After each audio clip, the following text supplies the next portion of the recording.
Korean food tayo ulit. Nakatikim ka na ba ng Kumak Bibimbap?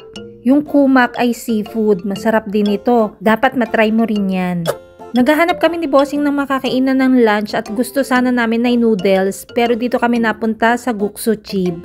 Heto ang menu na meron sila at since gusto ko rin ang Kumak Bibimbap, yun ang pinili ko at kay Bossing naman ay Kugi Salguksu. While waiting sa order, tingin-tingin sa paligid kung anong meron, nagche-check sa interior ng resto at basta pag nasa Korea ka lagi kang may nakikitang ganitong display sa pader nila.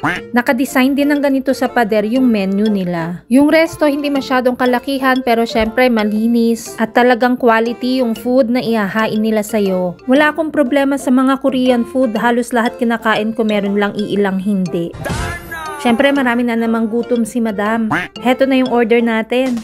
Ang Kumak Bibimbap. Kung mahilig ka sa seafoods, magugustuhan mo rin ito. At since bibimbap nga ito, magkakasama na yung veggies dyan at sauce, hahaluin na lang natin. Heto nga pala yung Kumak, pag hindi pa natanggal sa shell, I'm sure nakita mo na yan. Hindi mo lang alam na yun pala yun.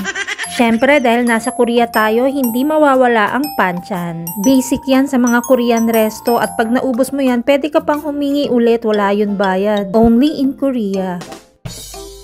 At dahil nga bibimbap ito, kailangan natin itong i-mix para maghalo yung balat sa tinalupan.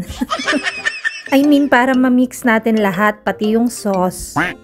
Then, ganito na magiging itsura niya. Mix na yan. So, pwede mo nang kainin. Heto naman yung pinili ni Bossing, Kugi Salguksu. Akala niya daw kaunti lang yung karne pero sobrang dami kaya binigay niya rin sa akin.